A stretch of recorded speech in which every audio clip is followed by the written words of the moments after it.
Quand on est rédacteur web, freelance ou même à son compte de manière générale, je pense sincèrement qu'il est impératif de se former en permanence. Tu dois toujours faire en sorte de rester à jour, mais aussi de développer de nouvelles compétences pour combler davantage tes clients. Tu sais, ça fait presque 3 ans que je suis rédacteur web SEO et depuis que j'ai commencé, je n'ai jamais cessé de me former. Je me forme vraiment tous les jours, que ce soit avec du contenu gratuit ou payant, et je te garantis que ça a juste changé ma vie. C'est juste un truc de fou. Alors je ne sais pas si tu trouves ça normal, mais moi il y a quand même un truc que je trouve dingue, c'est que la grande majorité des gens ne se forment plus jamais après l'école, ou s'ils se forment, c'est parce que c'est leur boss qui leur a payé une formation. Clairement, je trouve ça complètement absurde parce que beaucoup de personnes aimeraient gagner plus, avoir une promotion, mais ils ne se donnent pas la peine d'investir en eux.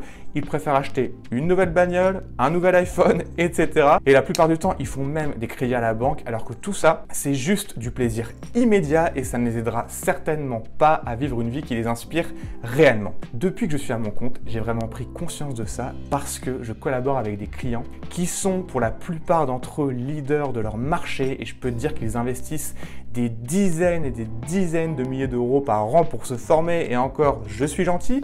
Et après, il y a certaines personnes qui osent dire qu'ils ont de la chance. Moi, franchement, je ne crois pas du tout en la chance. Par contre, je crois vraiment au travail et aux bonnes stratégies. Parfois, j'ai des amis à moi donc qui sont encore en France, qui me contactent et qui me disent que j'ai de la chance de pouvoir voyager, que j'ai de la chance de pouvoir choisir mes horaires de travail, de ne plus avoir de boss sur le dos, etc. Mais ce qu'ils ne comprennent pas, c'est que ça n'a rien à voir avec la chance. Il faut savoir que quand j'ai démarré, j'ai bossé comme un acharné, j'ai démarché comme un malade, j'ai fait énormément d'erreurs, mais j'ai surtout appris de ces erreurs et je suis convaincu que je ne serais jamais parvenu à vivre sereinement de la rédaction web si je n'avais pas réussi à me remettre en question en permanence. Ensuite, quand on est à son compte, je trouve aussi qu'il est très important de savoir mettre son ego de côté et de se dire qu'on ne sait pas tout et qu'on ne saura jamais tout. On a toujours à apprendre et à nous améliorer et quand on est rédacteur web, ok, on sait écrire pour le web, c'est super, c'est top. On peut aider plein de gens, mais il faut bien prendre conscience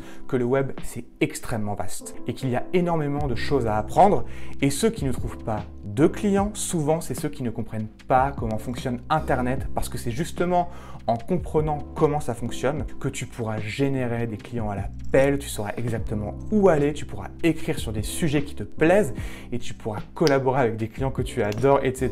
Et quand on commence dans la rédaction web, c'est à mon sens vraiment le but à atteindre, c'est de prendre du plaisir. Si on ne prend pas de plaisir et qu'on rédige sur les thématiques qui nous ennuient, on va se sentir prisonnier et ça pour moi c'est juste la pire des choses. Donc si tu commences à générer de bons revenus avec la rédaction web, bravo à toi, c'est le top, ça veut juste dire que tu es sur le bon chemin, mais je te conseille de ne jamais te relâcher et d'investir toujours une partie de ce que tu gagnes. Moi, ce que j'ai fait, c'est très simple. Dès que je commençais à bien gagner avec la rédaction web, je mettais de côté, déjà pour avoir un petit pécule de sécurité parce qu'on ne sait jamais ce qui peut se passer. J'ai fait ça pendant plusieurs mois et après, tout ce que j'ai gagné, je l'ai investi en formation. Je me suis formé à la vente, au blogging, au marketing, etc. Et tout ça, tout ce que j'ai appris, ça m'a aidé et ça m'aide toujours énormément à rendre mes clients accros et à leur apporter un maximum de valeur. Quand tu es rédacteur web freelance, tu dois absolument te positionner comme un consultant et non comme un exécutant. Et pour ça, il n'y a pas de secret, tu dois développer tes connaissances en continu et tu verras qu'avec le temps, tout ça, tout ce que tu apprendras sur le chemin te permettra de devenir un rédacteur web que tout le monde s'arrache, un rédacteur web premium. Voilà, écoute, c'est tout ce que je souhaitais partager avec toi aujourd'hui. J'espère que cette vidéo t'a plu. Si c'est le cas, tu mets un petit like, ça fait toujours plaisir et ça permet aussi à YouTube de mettre davantage la vidéo en avant. Tu peux aussi me dire ce que tu en penses dans les commentaires. C'est toujours super de vous lire, d'avoir vos retours. Et quant à nous, on se revoit très très vite. Prends soin de toi et on se voit bientôt.